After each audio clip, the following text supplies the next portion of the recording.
Welcome in, everyone, to our Cracked Racquets 2020 U.S. Open Women's Singles Recap. After 2 weeks of extraordinary tennis, so much dramatic action unfolding in front of us, we finally know who our champion is. Naomi Osaka emerging with the third major title of her career, coming back in dramatic fashion to knock off Victoria Azarenka in a 3-set battle none of us are soon to forget. Joining me to break down that match and give our thoughts on this 2020 U.S. Open. You, of course, know him as our Cracked Racquets Do Everything, a former Denison men's tennis great, the only undefeated high school tennis coach in Missouri history, James Foster McDonald. Jamie, U.S. Open in the books. How are you feeling? You know, I feel good. It really lived up to the hype, honestly. I mean, I think a lot of us had so many questions moving into this event. How was the tennis going to be? But honestly, I mean, hey, look, we were deprived of Grand Slam tennis for a long time. So we got a great tournament out of it and just really entertained from start to finish, honestly. Yeah, I completely agree with you, and we're going to talk about all of those things. We're going to recap the final. We're going to ask, did the right player win? Will there be an asterisk next to this event given the circumstances it happened under? Of course, we're also going to talk about the quality of play in general and just our thoughts on a U.S. Open with no fans. But let's start with that final recap, Jamie. Naomi Osaka 1-6, 6-3, 6-3. She comes back to win this match. Your thoughts on her performance and ultimately the outcome of this one? Yeah, I mean, a great comeback, absolutely. Azarenka really did have that match on her racket, it seemed, especially, look, she was up a set and in control in that second set. So, great championship mentality from Naomi Osaka to really flip things around and get it done. And look, that's what you want from somebody who's going to be a future star. I mean, listen, she's already a current star, but obviously everyone in the tennis world expecting so much of her. So a really great performance from her. Obviously not even close to her best tennis at the beginning of the match, but a great champion gets better as the match goes on further, and that's exactly what Naomi Osaka did. So as far as I'm concerned, a really great women's final to cap off this U.S. Open. A lot of credit has to go to Victoria Azarenka, right? Because she comes out in this match in the first set, 16 of 17 on first serves. Not 16 of 17 on first serve points, 16 of 17 on first serves, Jamie. And I believe she ended up in this first set, I think 13 of 17 overall on service points. She was just rock solid. She came out and she blitzed Osaka. She came out swinging. She came out like a player who was playing the 5th Grand Slam final of her career and just came out playing to big targets with such comfortable margins, and yet she got Osaka stretched. She prevented Osaka from finding her rhythm, but Naomi Osaka in this match, Jamie, as you mentioned, raising her level as the match goes along. You look at the breakdown to winner unforced errors in this match, 5 winners to 13 unforced errors for Osaka in set number 1, 29 winners against 13 unforced errors in sets 2 and 3 combined. Jamie, I think this match simply came down to, as you mentioned, a great champion steps up when her back's against the wall. That's exactly what Naomi Osaka did. She started playing deep down the center, gave herself opportunities to find her rhythm, and then ultimately with that big serve, with those weapons, she's able to get over the hump. She's able to get an early break in the third, gives that break back, but just was on top of Azarenka throughout that third and ultimately gets over the finish line. I was so impressed by Osaka. Is it a hot take to say right now she's the best women's player in the game on hard court? No, I don't think so. I mean, all the evidence seems to point to that. I mean, realistically, look, Azarenka could have won this match. I would probably argue that she should have won this match because, listen, she was up a set and really she could have gone up 3-0 in that second and been in full command. But listen, when you give a great champion like Naomi Osaka an inch, right, they're going to take it and they're going to open the door for the rest of the match. And that's exactly what Osaka did, right? Azarenka let her back in that second. She flipped the entire thing on its head. So no, it's not unreasonable to say that she's the best player on a hard court because with the level she displays and really the top tier tennis that she showed, I mean, I don't know who else you'd put in that category. Well, the reason I asked that question is brings up the next 2 questions I want to ask. You sort of alluded to it. A, did the right player win? B, will there be an asterisk next to this event for Osaka's victory here?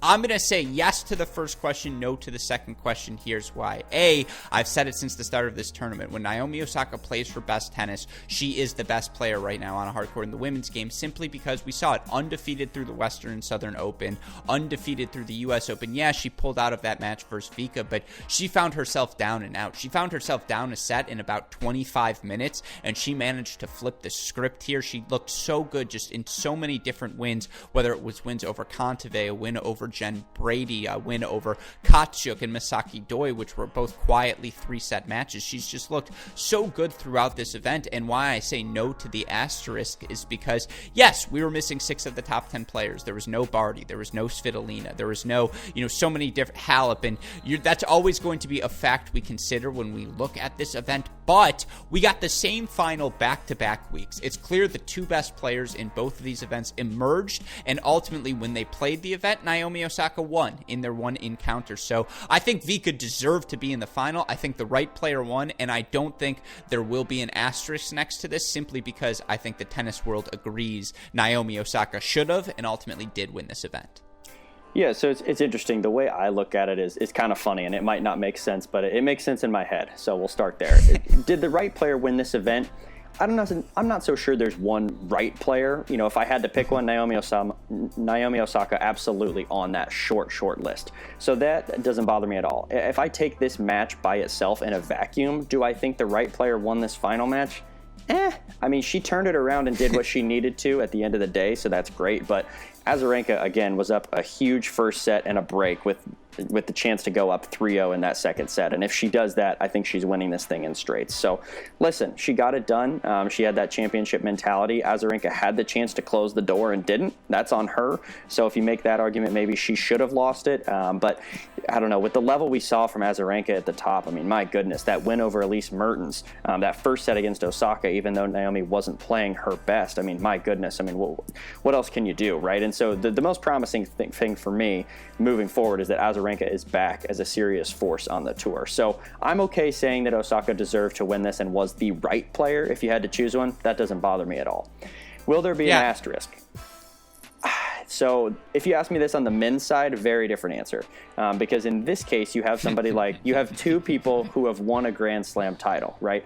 In the final, one of whom took out Serena to get there, an incredibly high level of tennis, and Osaka ends up winning it. So to me, no. If there is one, it's very, very small. Look, the WTA has had a habit of seeing, different people come into the finals and win championships unexpectedly, right? But in this case, I don't think you can say neither of them deserved this title. And Naomi Osaka, look, she's won this tournament. She did it again. I don't really see an asterisk by this one, despite the fact that there weren't a lot of top players playing. That's really the only part of that I think carries any weight.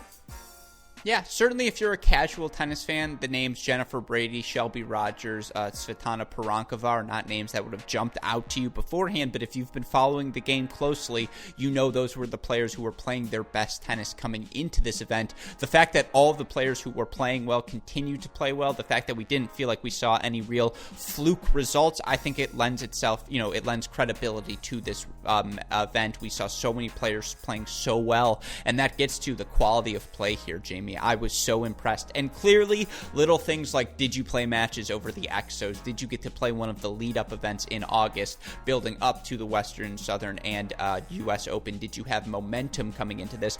All of those things played factors, certainly. But overall, I thought the quality of play was so exceptional. We said 50 women legitimately had a shot at the round of 16. 30 women had a shot at winning this title. Yes, Osaka ended up winning it, and she was the favorite. But I thought so many players competed so well. This U.S. Open was a huge victory in my mind. What do you think? Yeah, I agree. I was happy with the level of play. Listen, I mean, when you don't have all of the top players playing, it's definitely never going to be ideal.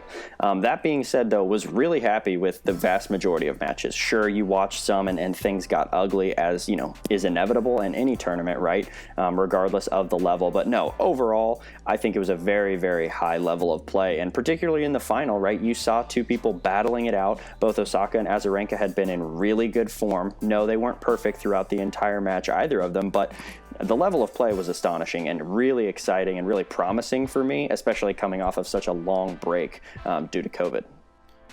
Yeah, case in point, Jess Pegula versus Marie Buzkova round 1, and you had Kvitova versus Rogers as quarterfinals. I mean, so many good matches. McNally, Alexandrova, obviously the semifinals. We saw Brady, Osaka, Serena, Vika. Just from start to finish, this was an exceptional tournament. And so the last thing I want to ask you, obviously the quality of play did not suffer, but a U.S. Open with no fans. Your final thoughts on that topic?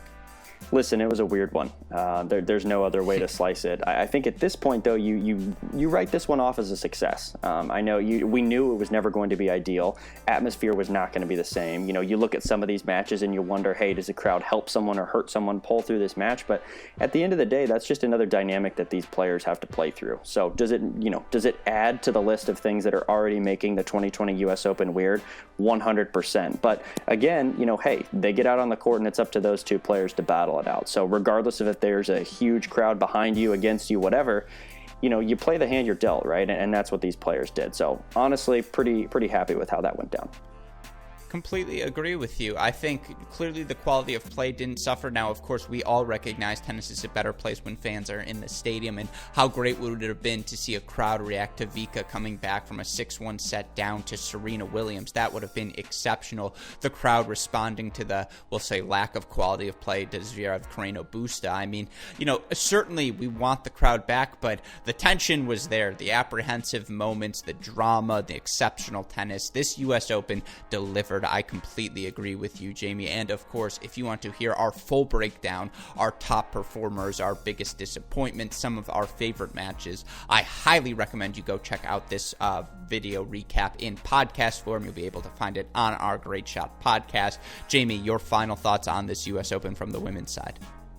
Just really hope that this momentum carries into the French and further into the season, right? We don't know exactly what the rest of the year is going to look like with COVID, but we can at least hope that the level of play is as high as it was in this one. I completely agree with you. And as you mentioned, French Open right around the corner. And of course, we at Cracked Racquets will be covering that and all of the action going on in the professional tennis world. So be sure to check out our website, crackedrackets.com. Subscribe to this as well as our 4 podcasts. But for my wonderful co-host, Jamie McDonald, our super producer, Daniel Westoff, and all of us here at Cracked Racquets, we hope you enjoyed the 2020 U.S. Open, and we will be talking to you soon. Take care, everyone.